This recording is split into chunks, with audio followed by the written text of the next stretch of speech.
Hello there, Mr. Chan here with Algebra 2, about to start on a Topic 6 review. Please grab your worksheet and turn to page 349. We're going to tackle logarithms. Let's get started. We have some vocabulary to fill out here. We will go ahead and fill in the blanks here. Number 2, a or n blank has base e. E is associated with the natural base. So that is the natural logarithm. Let's put that in.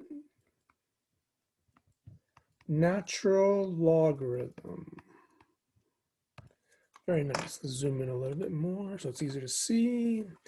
Number 3, a blank has a form of f of x equals to a times b to the x.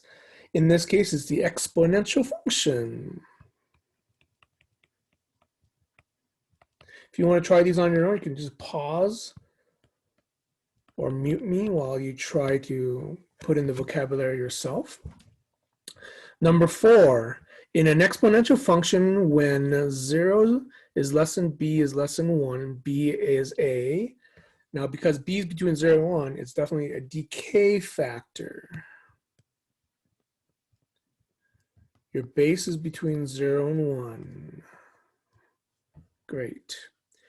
Number 5, the blank allows logarithms with a base other than 10 or e to be evaluated. Well, this is the major formula called the change of base. It's actually very easy. Number 6, a blank has base 10. That's a common logarithm. Common base is 10. Very easy. Number 7, the inverse of an exponential function is, the whole point of this chapter, a logarithmic function.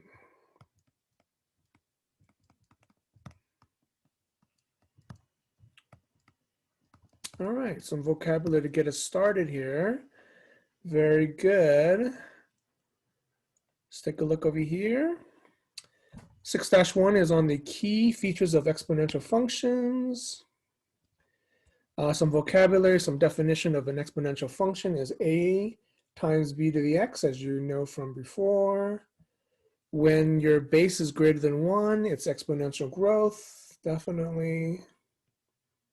However, when it's between 0 and 1, it's considered decay. There's an example of that right here that plays around with the base. You can go through that on your own right there. Pretty easy. Punch it in. We're growing some money there. Number 8. Identify the domain, range, intercept, and asymptote of each exponential function. Then describe the end behavior. Great. We have, of course, number 8. We have f of x equals to 400 times 1/2 to the x power. That's a growth function. Oh, I'm sorry. Haha. That is definitely decay. The 1/2 is the base. Definitely decay. This particular function for number 8 looks like this. We don't have any h's or k's to shift it up or down. So the asymptote is definitely the x-axis there. So based off of that picture right there, number 8, the domain is all real numbers, because we're going from left to right. The range is definitely above the x-axis, or simply y is greater than 0, right? Any x-intercepts or y-intercepts? Yes, there's a y-intercept. Now, how do we get the y-intercept? You can investigate the graph or set x equal to 0, meaning if I plug that into the equation, 1/2 to the 0 power is 1. 1 times 400 is 400. Okay, that's how you calculate that. When you set x equal to 0, great. Let's kind of crowded here. I apologize. We're going to go to fit as much as we can. We don't have any x-intercepts, so I'll leave that alone. Hey, they asked about the asymptote. We do have a horizontal asymptote that's in orange up here.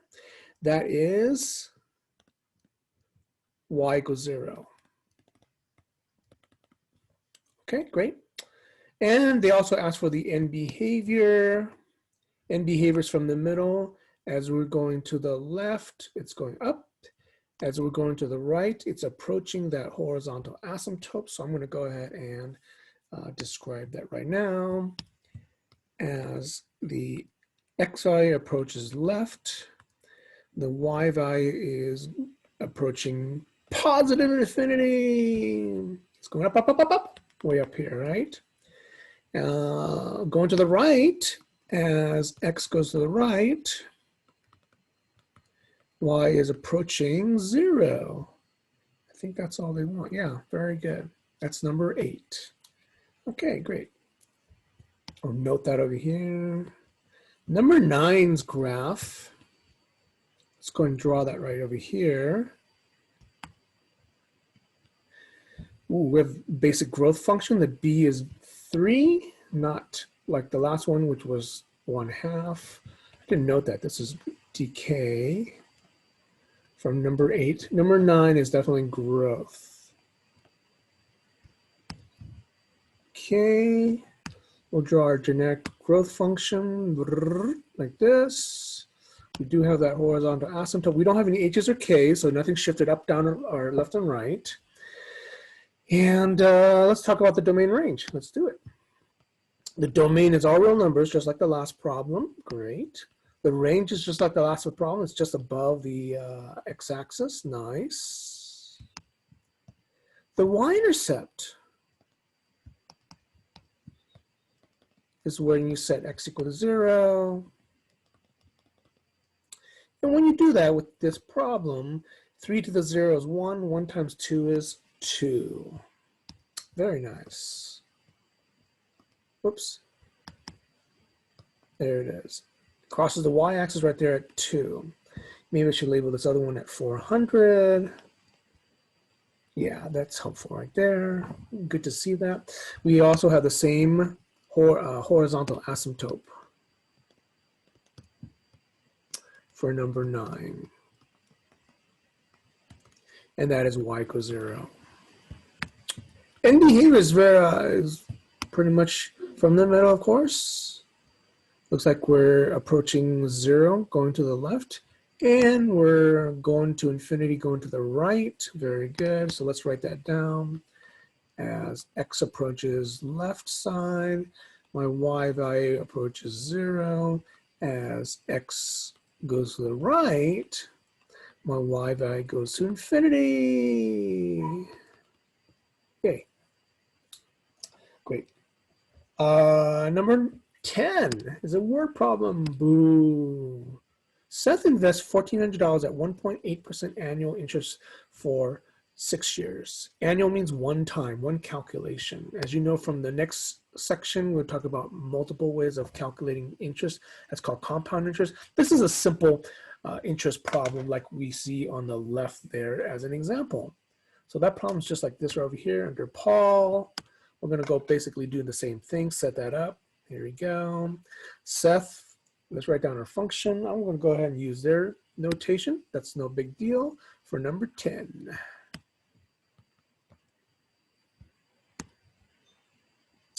All right, here we go. A of t, using function notation, equals a times 1 plus r to the n power. We have $1,400 times 1 plus the rate is 1.8%, converted to a decimal is 0.018 to the power of 6 years. How much will Seth have to end of the 6 years? Great. Let's punch that onto the calculator. Go ahead and break out Desmos Scientific Calculator and see what we get here. Dun, dun, dun, dun. Let's punch it in. $1,400, parentheses, 1 plus 0.018 to the power of In this case, 6 years, enter. Wow, $1,558.17. Very good. Let's put that in there. Not too bad. Good money. Nice. Number 11. Ooh, we're not making money. We have a car that we're buying, which is depreciating. We're going to subtract away the rate for number 11. Number 11 is just like number 10. Let's put that down right here. Great. Same formula, but instead of adding my rate, we're going to subtract the rate. Now, normally that 1 plus r or 1 minus r is the base, b. Remember that? Okay. $25,000 car, fine. This time we're subtracting 18. Oh, wow, that's a big drop there. And how much will it be worth after 3 years is the setup. There it is. Let's punch it into decimals and see what we get. Clear the calculator. How do we clear this thing? Oh, okay. Oops, I didn't need to do that. I was just on the stack. So we have a $25,000 car times 1 minus 18% this time. And of course, you can do that in your head if you need to the power of 3 years. Oh my gosh. How much do you think it's going to drop? Oh, there it is. It's already done. $13,784.20. Ouch. That's a big drop, isn't it? Buying a new car is not an investment. It is definitely will depreciate. And it would drop down to like, oh my gosh, almost half of itself. That's crazy to think about. All right. Not too bad, right? How are we doing? First section. All right, number 12. Let's inspect the graph here. Identify the domain, range, intercept, and asymptote. The domain is pretty straightforward here. It's definitely all real numbers from left to right. The range looks like it's above the horizontal asymptote. Just by inspection. There's my horizontal asymptote. It's above the x-axis. In this case, y is greater than 0, definitely. Looking for any intercepts. We do have an intercept right here. I'm going to have to guesstimate that. I have no clue, but I'm going to guesstimate that as at a half. That's my y-intercept. That's a totally educated guess. And horizontal asymptote is last. It's at y equals 0. Okay. Well, that was kind of quick there for the first section. Any questions? Let's move on to the next section. Let me know if you have any questions. Lesson 6-2. Ooh, exponential models. Here we go. We have an introduction to growing things through different number of times in a year. In this case, compound interest is the key here.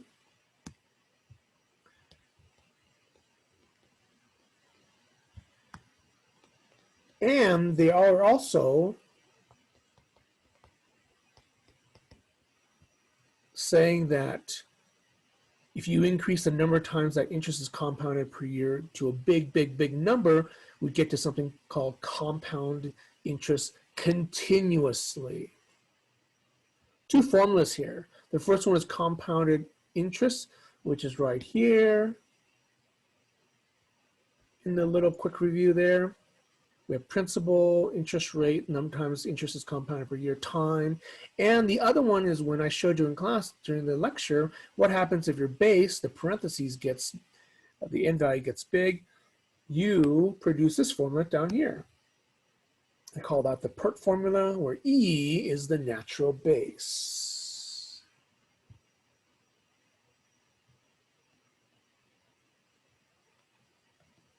The natural base is universal to our universe.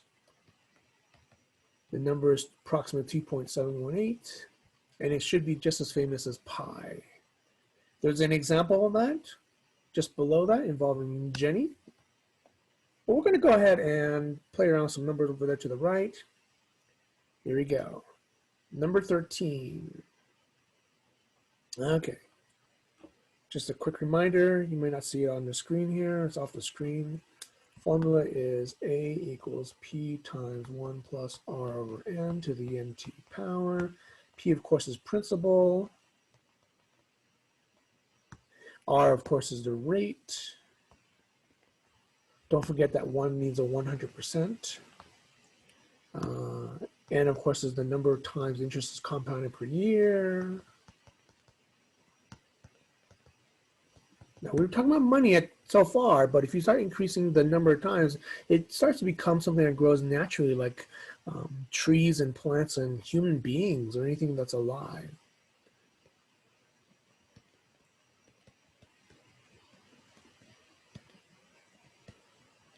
All right, and T, of course, is time. A at the end is the final amount. Kind of forgot to mention that. Let's do number 13. Here we go. Number 13. We are putting money in the bank, $12,000. Awesome. That's your p-value. My rate is 3.6%. Oh, great. Convert that to a decimal, 0.036. And oh, we forgot to mention that the number of times it's compounded per year is quarterly. There are 4 quarters in a year, so that's n equals 4.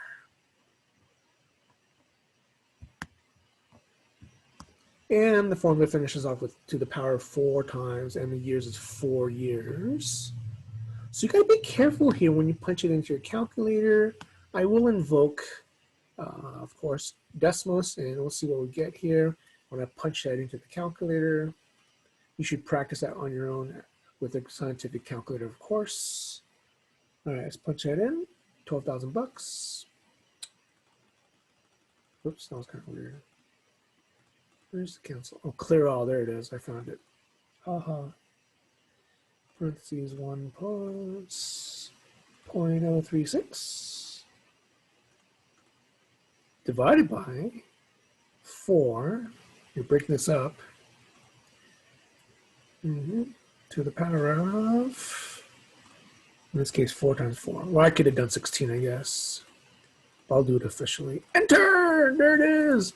$13,849.69. Great. Let's copy that down onto our notes. Awesome. Dun, dun, dun. Nice. Number 14. Same problem, different numbers. Monthly, and it is not like the last one before. It's 12 in this case, 12 months in a year. And the rest is just punching all that in, $5,000, and just practicing with your calculator. The percentage is a little lower, 2.4. And we're doing this for 8 years. Nice. Punch that all into your calculator and see what you get. A lot of times, if you're not careful, you can get like a technical issue if you're not careful. 5,000 bucks. In this case, 2.4%. Dun, dun, dun, dun, dun, dun, dun. But this time it's going to be monthly. Okay, that one's done to the power of 12 times 8. You can do it in your head or with the calculator. We know that's 96. Whoa, there it is. Hey, that's pretty nice. You earned 1,000 bucks. Let's write that down.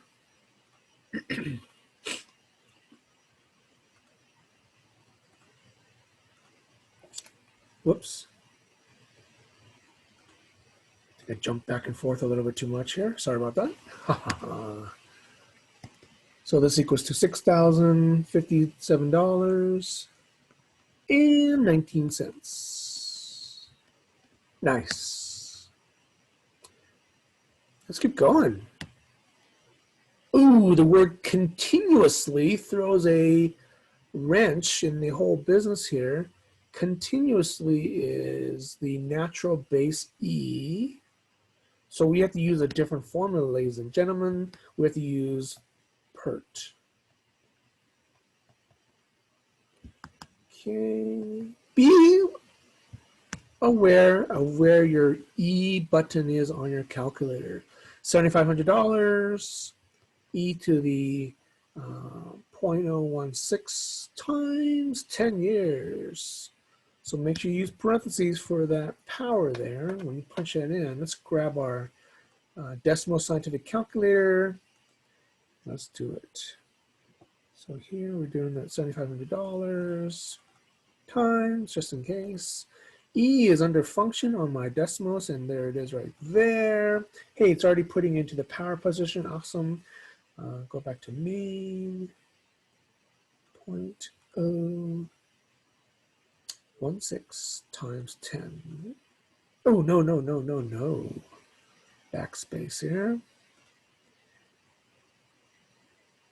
It doesn't like that without me putting in parentheses.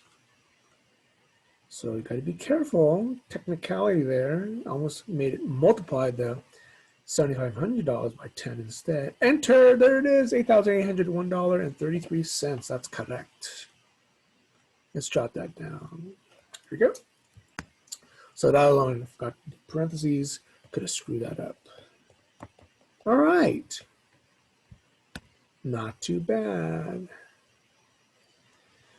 Number 16 and 17 I'll skip number 18. We are coming up with a model based off of a couple of points. We're going to do an exponential model algebraically. We're not using a graphing calculator for number 16.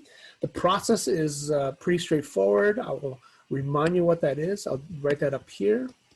We're given a couple of points, write an exponential model. So let's do that. F of x equals to a times b to the x. The b value is the growth factor. We need to figure that out. The growth factor is a ratio of the y values. In this case, we have 302 and 256. That's our growth factor. So let's put that in. Eventually, we need to figure out what the heck a is.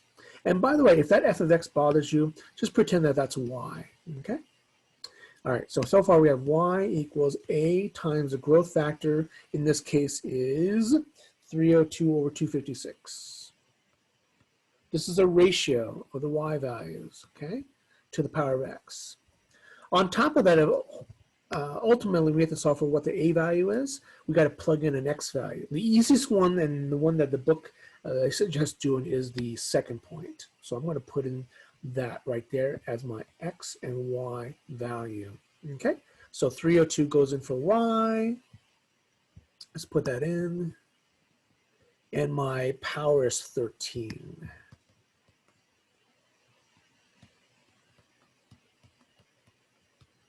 Let's put that one in as well. Okay, we need to isolate a, so I'm going to divide both sides by that ugly mess there. No big deal. Calculators these days can do it all for us. So we'll use plenty of parentheses when we punch this into the calculator. It's kind of a scary fraction though, huh? Okay, bear with me while I punch this into the calculator. It's going to look complicated, but as long as we use plenty of parentheses, we'll be fine. And here it is, 302 divided by parentheses, fraction, where are you? Oh, there you are, 302 divided by 256. And this guy right here to the power of 13, yeah. This decimals works. Enter, 35.24 is my a value, okay? That's your initial value, and that's all I need. Awesome. And by the way, 302 divided by 256 is my base. So there's that one, 1.18. So those two numbers, 35.24, that is my a value. My base is 1.18 that I'm going to transfer to my notes right now. And that'll be my final answer there. Okay. So here a is 35.24. I'm just going to round to the nearest hundredth. They didn't ask.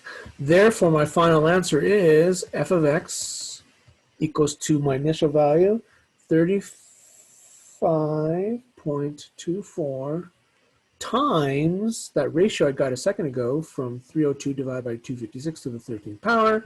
And there it is. This is my model that I just created. Number 17 is the same exact problem. In fact, I'm going to do that quietly without even talking. I want you guys to try it without looking up. Good luck. When you're done, just look up.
All right.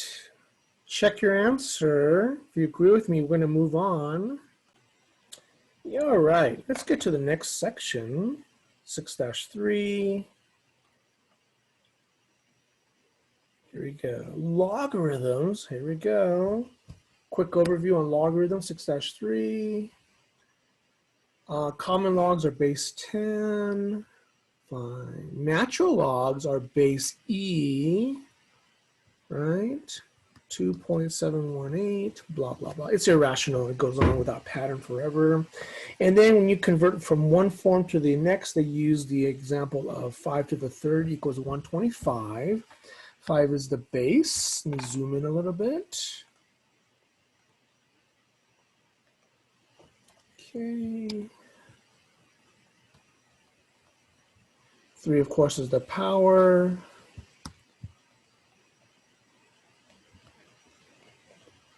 And 125 is the argument or their answer.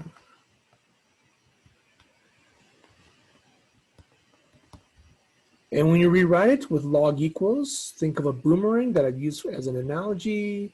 And the analogy is where it's the base first brought to a power, like a boomerang. And then boomerangs come back to that spot right there across the equal sign, okay? So think of a boomerang. Some teachers might call it a triangle, but I like to use the analogy of a boomerang and how it flies. Okay. And the second example, well, just below it, has log without a base. The assumption is that this is base 10. If it's missing, it's base 10, the common base, okay? All right, there's an example of converting and then solving right there on the left side.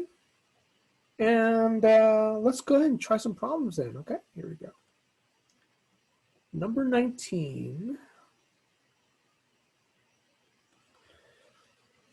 Here we go. Rewrite it, okay, no big deal. So we're just rewriting it to the other form here. Right now it's an exponential form. We're going to convert it to log form. To do that, let's go ahead and write down log equals. The base is 4. The power is 3 on the other side. And the argument is 64. And there's your answer. Yay. That takes care of number 19 pretty fast. Number 20 is also in exponential form, so let's convert that to log form. Great. So let's do that. Log equals, base is 10, power is 2, that's true, and the argument is 100. And there's your answer for number 20. Yay. 21 and 22 are going the other way. 21, you want to go from log to exponential form. Great. The base is the little number next to the word log. That's first. The boomerang is 6 to the 3rd power. Awesome. Boomerangs come back. 216. Very good.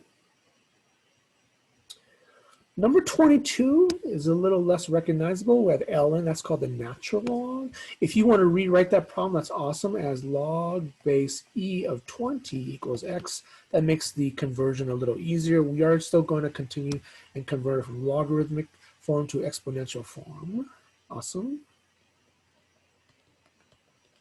And in this case, the base is e to the power of, in this case, on the other side, x. And it comes back to 20, okay? And that's it. Pretty straightforward for number 22. 23, we're just going to manipulate problems where the exponent and the result are easily manipulable.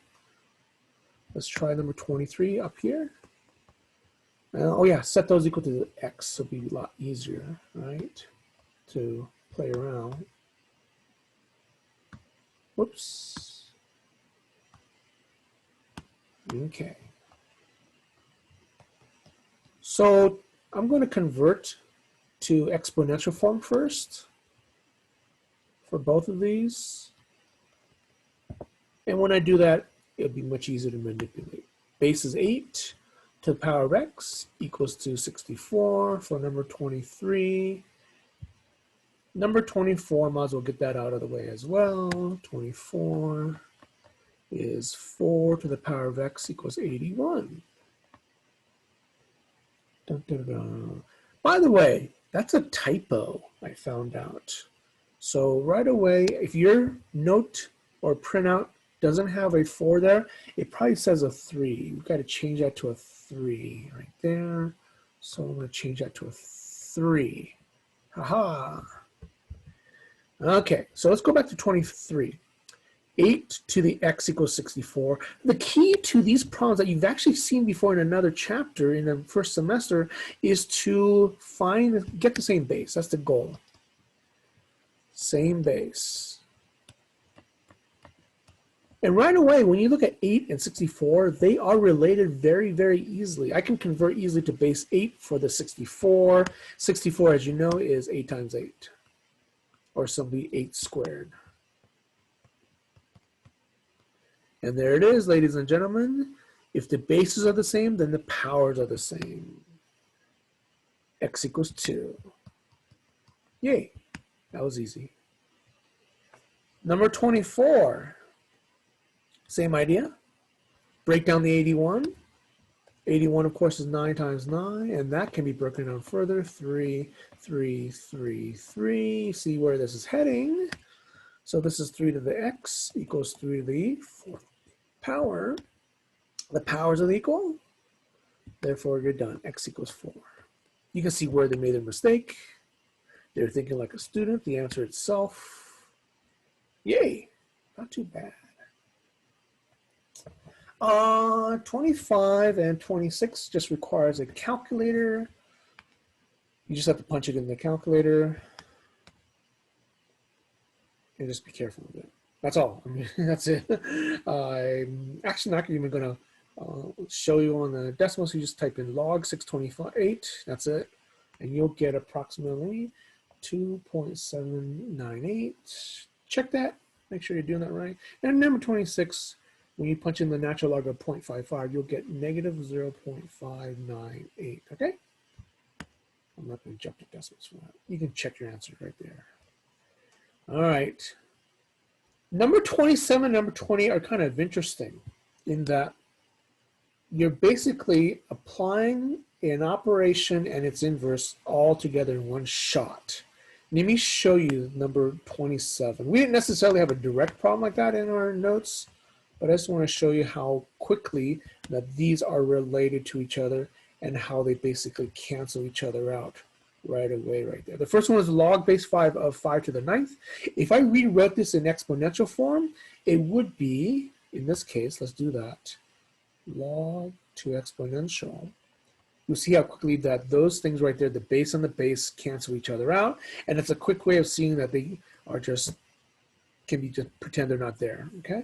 So here the base is 5, and the power is x, and the result is right there, 5 to the 9th. You guys see that? And in fact, in the future, just pretend log base 5 of 5.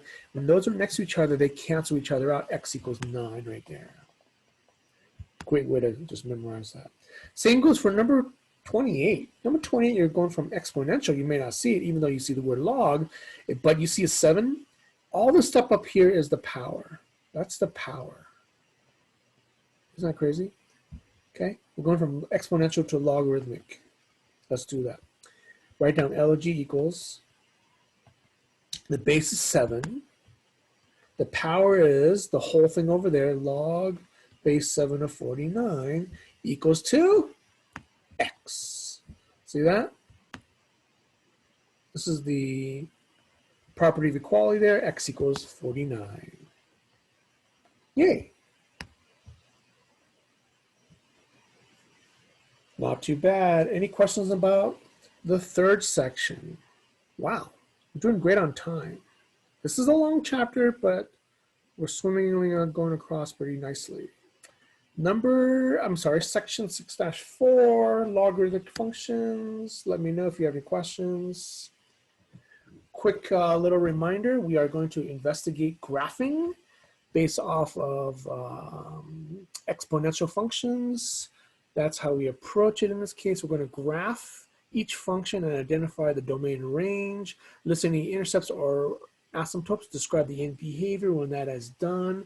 There's an example of how to convert the function into its inverse. Just a reminder of what that means. You want to swap x and y and then isolate y. Now in the process of doing that, sometimes you find yourself you cannot isolate y without converting it to the other form. So that's why we have this whole relationship between log and exponential, where they kind of go around in circles if you need to get to the other form, and that allows you to solve for a variable, okay? So in this case, right there, in the third step, that's what had to be done when you had to write it, okay, from the second to the third step, because the y variable right there is stuck in the power position. And don't forget about inverse notation. That doesn't mean to reciprocate it. It just means it's the inverse, okay, of the function. Please note, and I'm going to write it down here, f to the -1 of x does not mean this, okay? That's something I mentioned a while back, but just something I want to just reiterate that for you guys. Keep that in mind. Sometimes in math, they give us notation that's a little bit suspect and confusing. Okay, so this is a situation where we can only do base 10 and base E on our calculators. We haven't even taught you how to deal with other bases yet. That's coming in another section.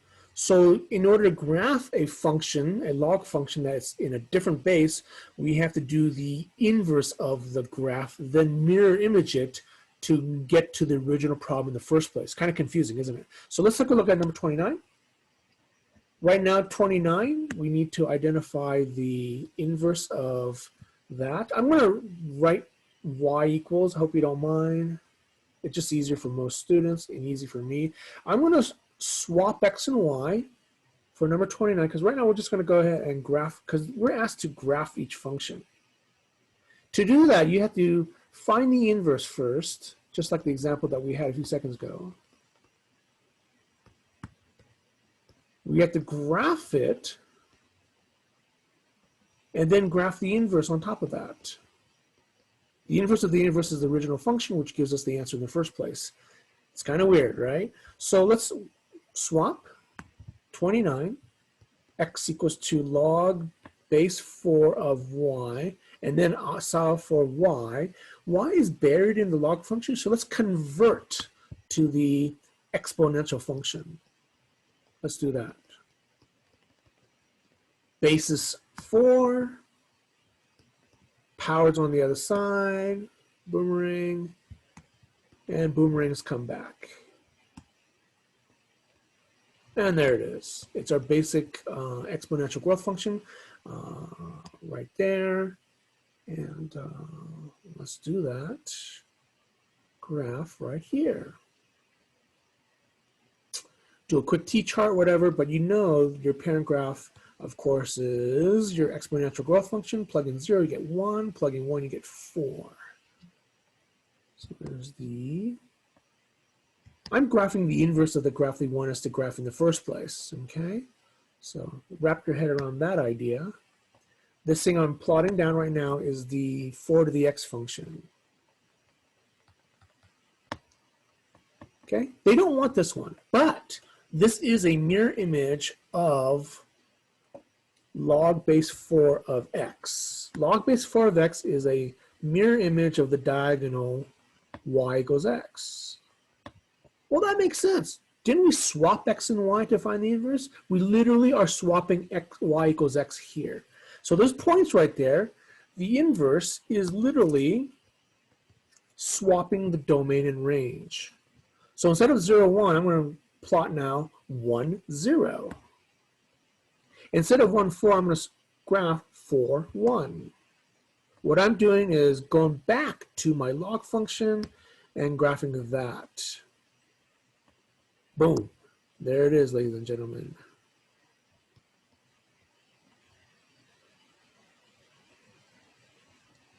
That graph in green is log base 4 of x. That's what I want. So from there, I'm going to identify the domain range and any intercepts or asymptotes from there. Let's see, intercept, yeah, and oh, and behavior. Oh, excuse me. So number 29, we have the domain of this green line here is not all real numbers though, okay? Looks like it's all positive x values there. It's going to the right, right? You all see that of the vertical y-axis there. So in this case, the domain is x is greater than 0. Nice. The range is all real numbers. You may not see it. It looks like you might be slowing down, but it still goes forever upwards into the stratosphere. So here it's all real numbers. They do want us to list, of course, any intercepts. In this case, we do have an x-intercept right there at 1. Nice. And do we have any asymptotes? Yes, we do. We have a vertical asymptote right here.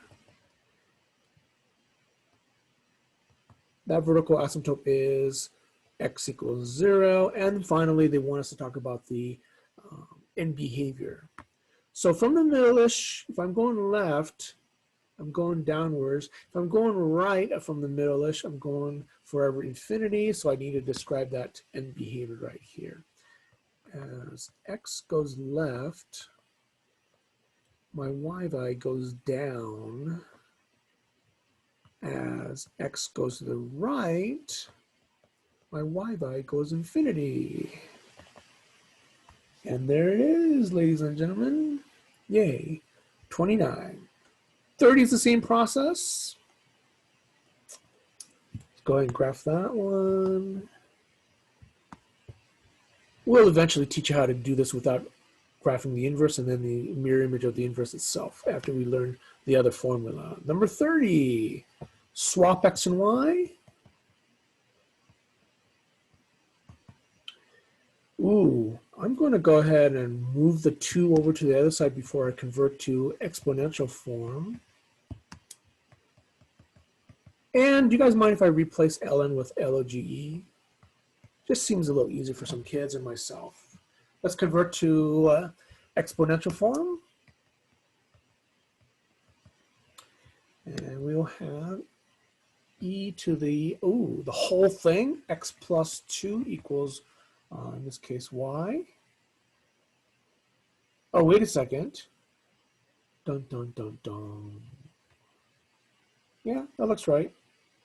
Okay. All right, let's graph that, and then its inverse. E to the x plus 2. That plus 2 is an h value. Negative 2 to the left 2 spaces. So normally e to the x moved left over 2. Looks like this. You can do a quick t-chart if you want to, make life easier for yourself. You can plug in negative 2, negative 1. That might be easiest for all of us. So negative 2 plugged in there is 0 is 1. So negative 2, 1. And plug in negative 1, I get e. The base is 2.718. So it's right about here. And when you graph that, you'll get this. I'm going to swap those 2 columns to now graph the original problem. Y equals natural log of x minus 2.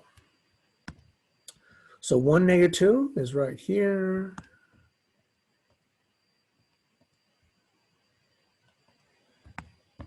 And e negative 1 is right here-ish. And when I graph it, I'll get this.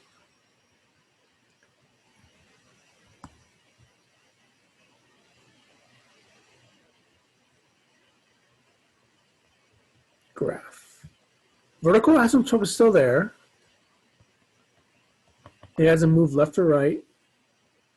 Okay, it comes from the horizontal asymptote from the original graph right here. So let's list all those things. The domain is, in this case, x is greater than 0. The range is all real numbers, up and down. The x-intercept, this is a situation where it's very delicate right there, is technically, if you look at my function here, setting x equal to 0. I'll put that right here. 0 plus 2 is 2e. 2.7 squared is 7.38. Okay. So when you swap it, it is 7.38, comma 0. I know, that's kind of weird.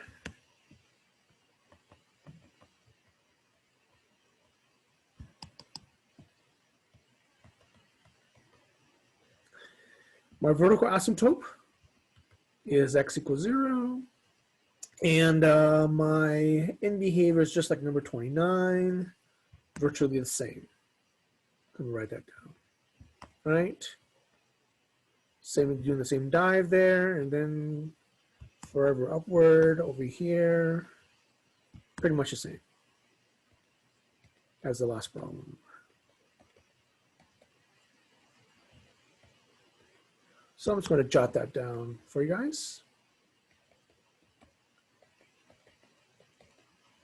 All right. Number 31 and 32 in this section just involves finding the inverse. Any questions on graphing 29 or 30, the roundabout way of graphing things? The inverse of the inverse gives you the original problem. Number 31. Oh, we're just finding the inverse. Nice. A lot less work than number 29, 20, and 30. Yay. So right now, take care of the first problem. We'll call that y equals 8 to the x minus 2 in the exponent position. Step 1, swap x and y. Let's do that. And solve for y. Oh no, the y is in the power position. Let's convert that from exponential form to log form and see what happens. The base is 8 after I write down log equals. The power is all that stuff up there, y minus 2, and that equals x. Baby, come back, right? And yay, we just have to move the minus 2 to the other side by isolating the y. That plus 2 is not part of the log. Be very, very careful. So the answer is y equals log base 8 of x, and then plus 2 on the outside. And please note that this is definitely the inverse. So that's the notation for it. Right? Pretty straightforward right there. Let's try number 32, same process. Swap x and y and see what happens. Whoops. What did I just do? Oh, we're back. Had a little glitch. Must have triggered something, might have gone a little too fast. Technology, great. Hope you guys are back. All right. I want to double check that you guys can see the screen. Yes, we can see the screen. Swap x and y. That was a little scary.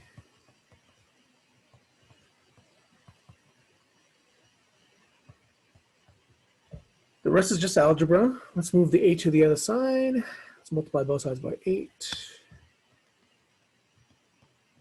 That gives me 8x equals to 5 to the y minus 2. Now that the exponent is isolated, I can convert. That 8 was in the way. You can't just start converting from right there. I'm going to go from exponential to log form right now. Let's do it. All right, write down log equals, the base is 5. The power is y minus 2, and the argument is 8x, like that. Okay. Move the 2 to the other side. Oh, it's just like the last problem, kind of weird. Be careful, that 2 is not part of the log function. So the inverse equals to log base 5 of 8x plus 2, like that, okay? Well, that takes care of 6-4. Woo! Crazy. You guys ready for the next to the last section? Let's do it. 6-5. Let me know if you have any questions. And of course, thank you for hanging in there. Oh, properties of logs. Very good. Have those notes in front of you, those properties of logs. They're the power property, the quotient property, and the power property of logs. We also had a change of base formula. And there's an example of that right here where we expand the log. The opposite of expand is contracting. In fact, number 33 asks you to put it together into a single log. In other books, they call it condense. So I might as well write that down right now for you for number 33. Let's condense the log. Now, before you can condense the log and apply those properties, make sure that there are no coefficients in the way. Right now, 33 and 34 have coefficients just blocking your logs. Drawing an arrow to all the coefficients that are in the way. Now, as you know, I'm going to quickly write that property up here. The log of, and I can't remember what letters I use in this book.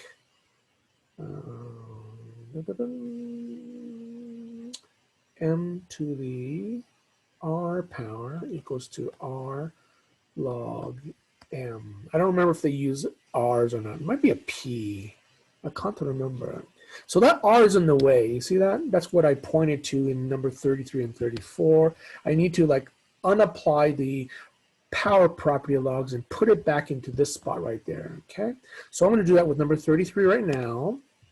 I have room right there, so bear with me. That 3 goes back and place it with the r. Same goes for the 2 right there, minus log of s squared plus log t, okay? From here, I'm going to go ahead and condense the log based off of the product property and the quotient property. I have 2 of them coming up. This is the quotient property of logs applied backwards, and this one is the product property of logs applied backwards. So moments ago, that 3 was the power property of logs, right? Applied backwards. So here I'm now going to condense those 3 logs into 1. Bam, I'm going to use a big fraction button, okay? The r to the third and s squared are related to each other by quotient, meaning they're going to divide each other. R to the third, s squared. So they're relative to each other by 3 division. That's where the minus sign comes from. The t is plus, so that throws it in the numerator. And ladies and gentlemen, that is your condensed or single logarithm for number 33. Okay? 34, same process as unpower those coefficients right now. That, oh, it's ln, interesting. That 2 coefficient goes back to the 3 squared. The 4 goes back to the 2 to the 4th power, great. Awesome. And now I'm going to condense all the logs together. Here we have a product and a quotient that I need to unlog and put it back together. In this case, ln. So the 3 squared and the 2 to the 4th is multiplication because there's plus sign between them. And the 36 goes in the denominator. So let's just clean that all up. 3 squared is 9, 2 to the 4th is 16 over 36, and things reduce, yeah? Oh yeah, they really reduce. So here my final answer is the natural log of 4, 16 over 4 reduces the ln. Yay. That one had a nice reduction with numbers. Ooh, number 35, the essence of this whole chapter, and 36. We need the calculator here in a moment. 35 and 36, evaluate each logarithm, set that equal to x. Interestingly enough, I have 2 choices here for number 35. I can just use the change of base formula or convert it to the other form. It doesn't really matter. 4 and 12 have nothing to do with each other. I am going to use the change of base formula. Makes life so much easier. Here's 35. Log base 4 of 12 equals 2. Log base 10 of 12 divided by log base 10 of 4. So when I say 10, we can punch that into the calculator. Grab your calculators, and when you do, punch those 2 in. You will get round to the nearest, let's see, let's do it to the 1,000th, right? Just like the next section. The answers for those, when you punch it in, will be 1.792.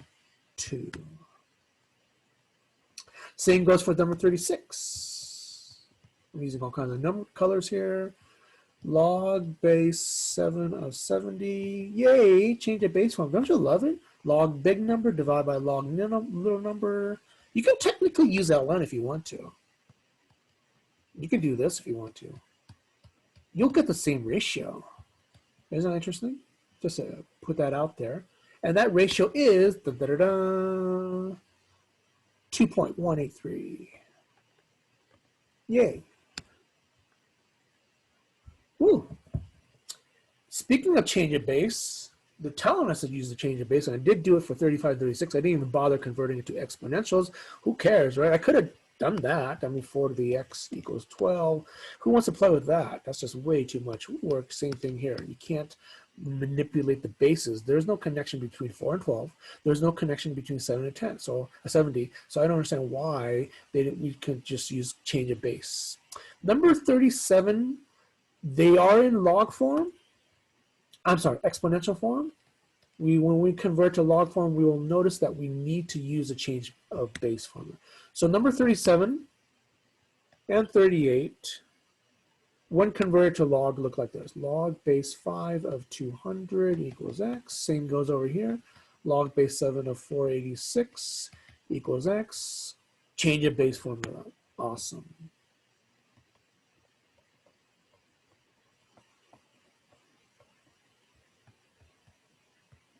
It's almost too easy with the change of base formula. You're almost like, oh, that's it? It's not that exciting once you know the secret. Punch in log 200 divided by log 5, you will get 3.292. And over here, I'll just go ahead and practice that with decimals just to show you that I can. Let's do it. Clear that line. We have log 486 buried in the function value here. Log 486 close divided by log 7. A lot of clicks here, but on your regular calculator, you should have it on the front of the keyboard very easily. There it is, 3.179. Yay. And by the way, I just want to show you, you can use ln.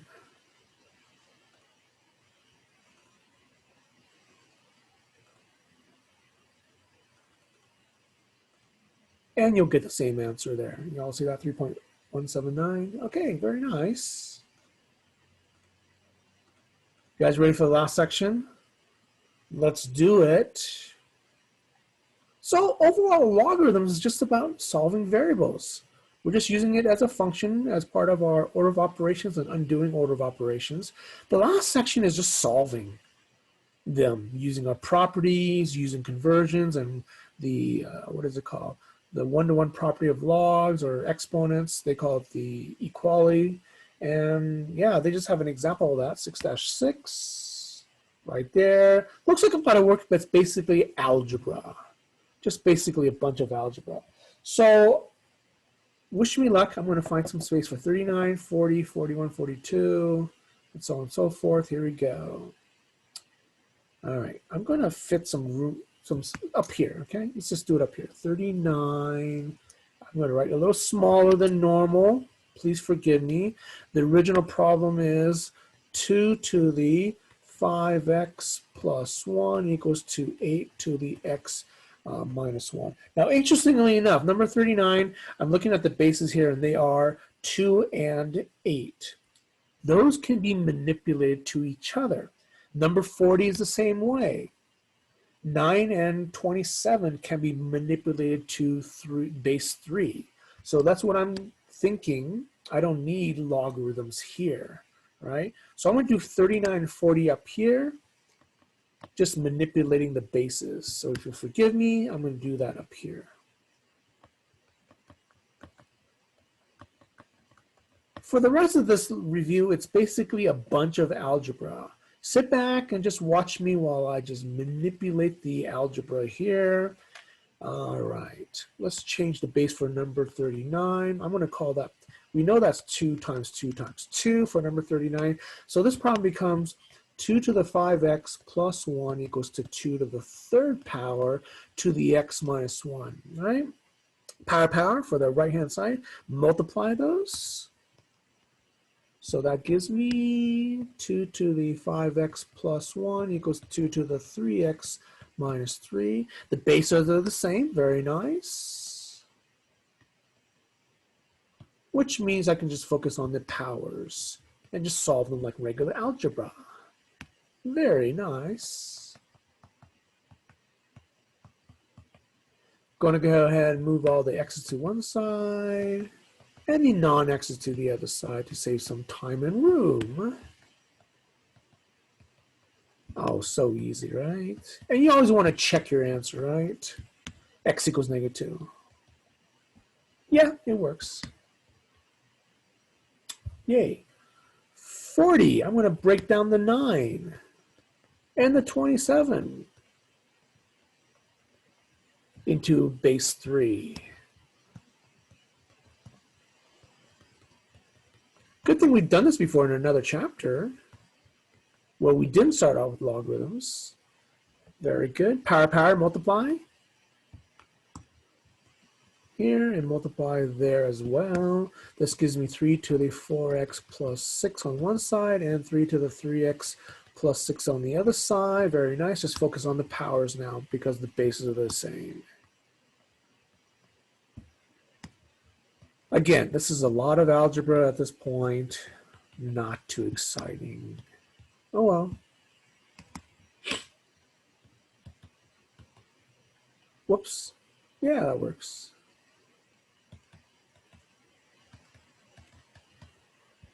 Here, x equals 0. Dun, dun, dun, dun. All right. That takes care of 39 and 40. Let's soldier on to the other problems there. 41 and 42. I want to find some room right here. 41, let's do it right here. Okay. Ooh, I have a base 3 and base 5. No clue how to do that, manipulating the base. However, this whole chapter is about logarithms. So I'm going to here just log both sides. That's the key. And just manipulate using the properties of logs. Okay, so 41, let's do that right here. Log both sides. Here we go. Log and log. 3 to the x minus 2 and 5 to the x minus 1. The whole point of this is to apply the power property of logs. Very powerful, where it allows you to throw the power to the front as a coefficient for both of them. You all see that right there? Using the power property of logs, that x minus 2 goes to the front. Use parentheses now. And the x minus 1 gets thrown to the front as well. Now the rest is not fun. There's a lot of manipulation. X is in more than one spot, so that makes number 41 a pain to solve.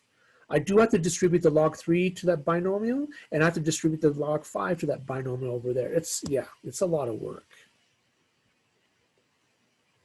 But it's basically a lot of algebra, right? So the first distributive property is x log 3 minus 2 log 3. See what I did there? I distributed the log 3 to that parentheses. The back half, the right side, I'm going to apply the log 5 to that parentheses. Okay, so stand back a little bit and recognize that there are 4 terms, of which 2 of them have x's on them, and the other 2 do not. I'm going to move all the x's to one side and move the non-x logs to the other side. Okay, it's a double switch here. I'm going to subtract x log 5 to this side. I can't subtract those. Those are unlike logs, okay? And I'm going to add 2 log 3 to the right side. Now to save some room here, some time here, on the left, you guys notice I have an x there in the binomial. I'm going to factor out an x from that binomial there. So when I factor out that x, I get x parentheses, and when I divide by x, I get log 3 minus log 5, okay? On the right side, I can't combine those together, the back end, so it's just simply negative log 5 plus 2 log 3.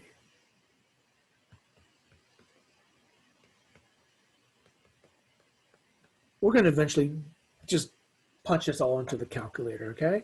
Woo! What is our goal? Isolate x. X is multiplying with that parentheses. I'm going to divide by that whole mess there.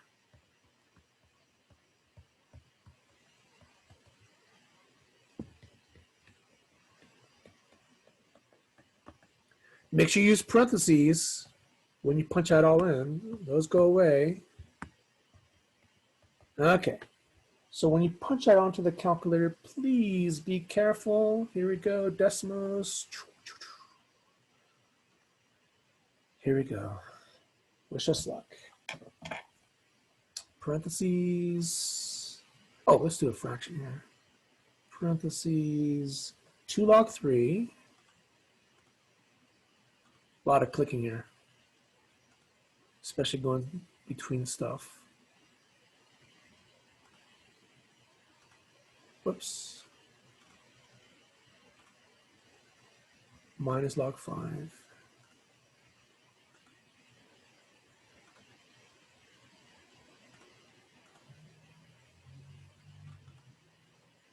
Divided by, in the bottom, negative log 5. Hope this works. Plus log 3.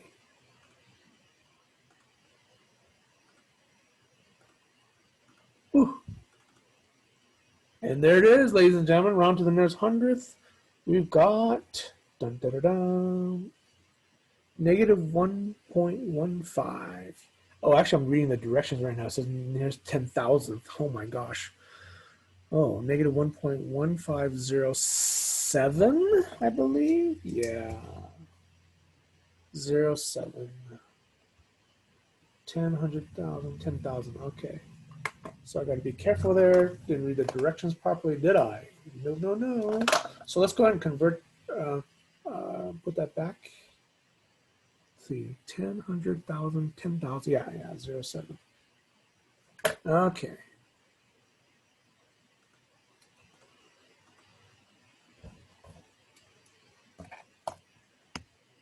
Jotting all this down.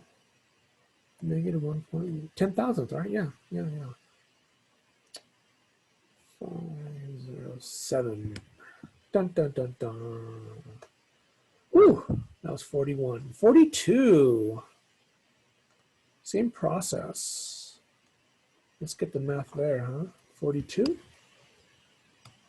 I'm going to take the log of both sides to save a little space. In this case, is 7 to the x plus 1. And log down. You can use ln if you want to. It doesn't matter. The ratio is the same. Natural log's fine too. It's kind of weird to think about, right? All right. So there's that problem. Let's go ahead and manipulate that. Dun, dun, dun, zoom in a little bit. Leave the 41 work to just like kind of follow that. Using the power property of logs. Apply that. I call it fling it, right? Fling the power to the front right there. And the rest is a bunch of algebra. Still got to distribute those logs, don't you?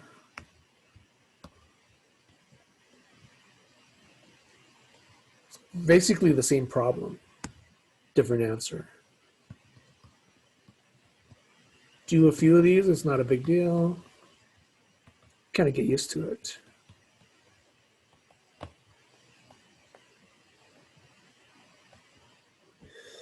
Okay, let's see, keep that there, keep that there. Subtract it to the other side.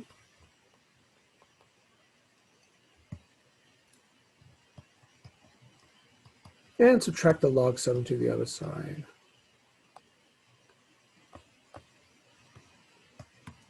Okay, and factor out an x right there, right?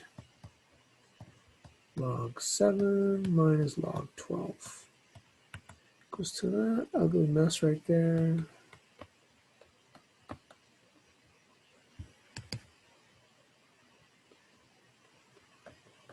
And divide by that thing right there.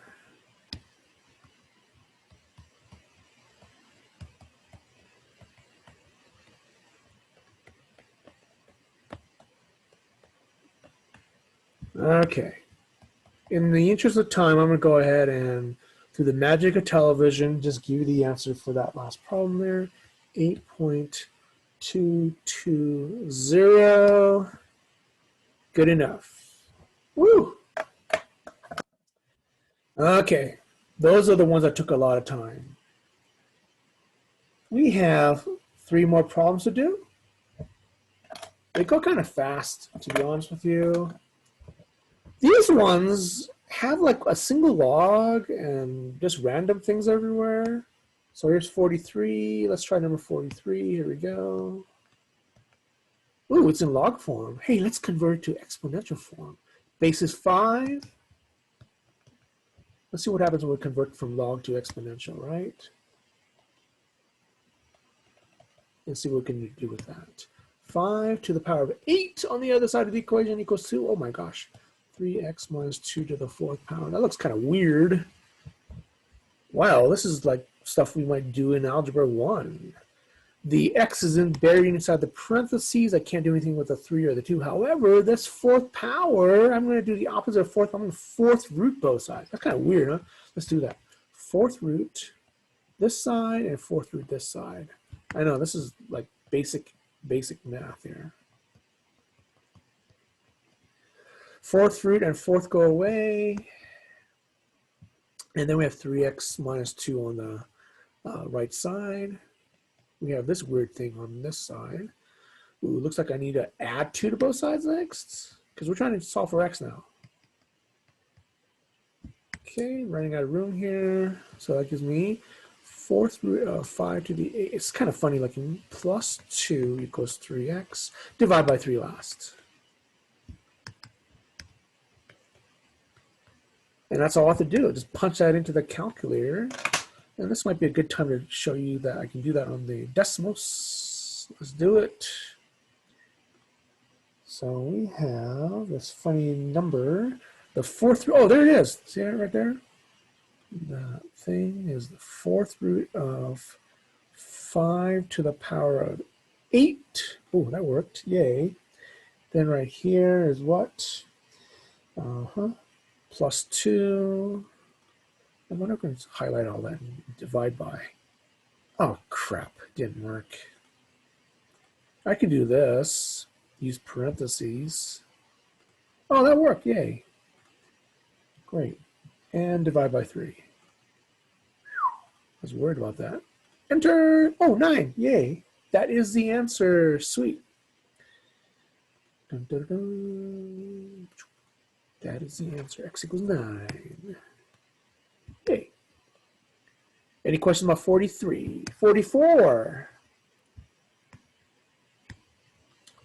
This is cool. 44 has a natural log on one side and a natural log on the other side. Using the property of equality, you can ignore the ln of one equal to the ln of another. You can just focus on the inside of the parentheses stuff, okay?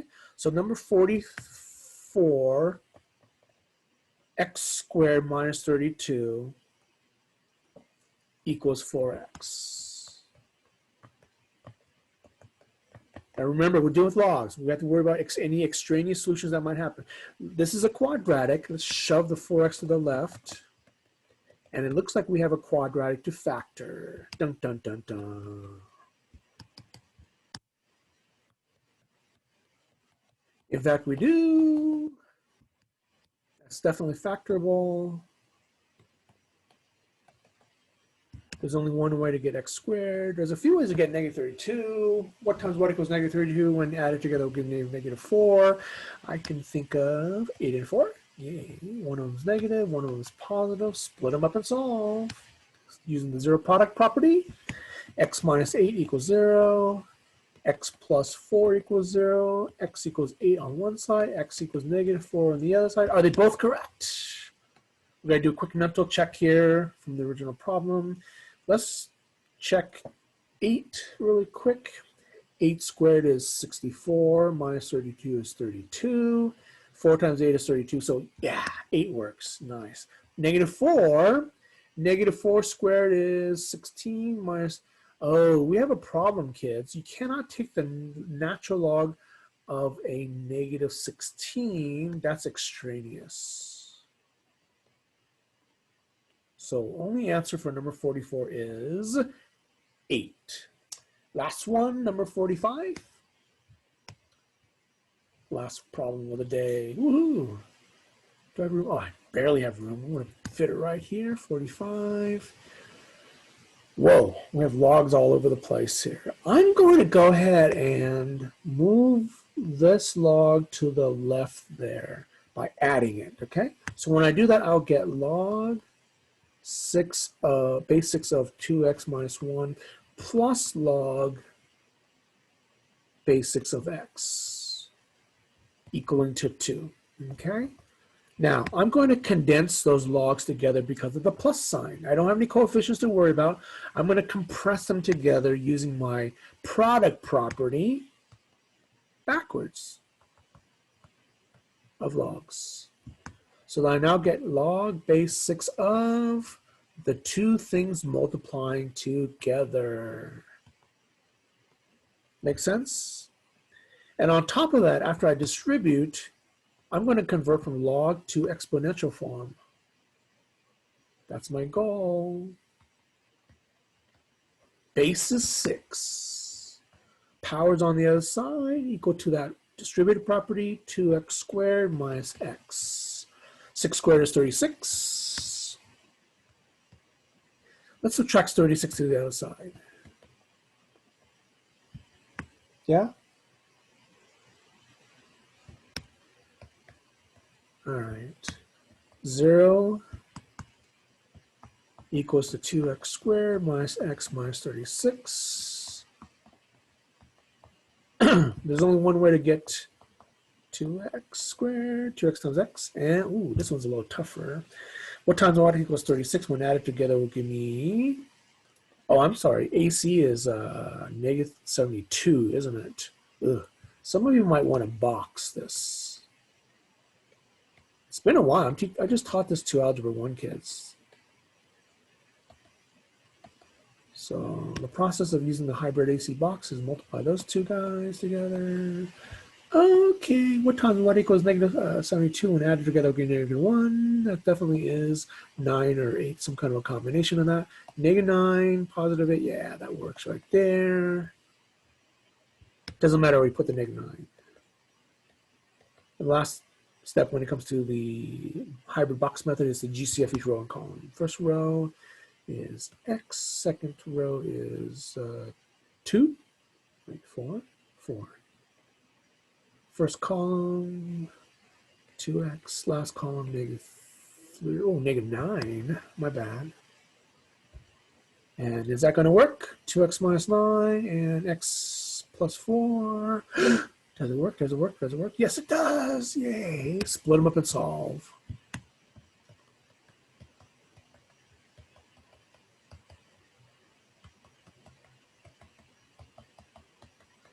Okay. You got to check the original problem, unfortunately. 9/2 works. Negative 4 cannot.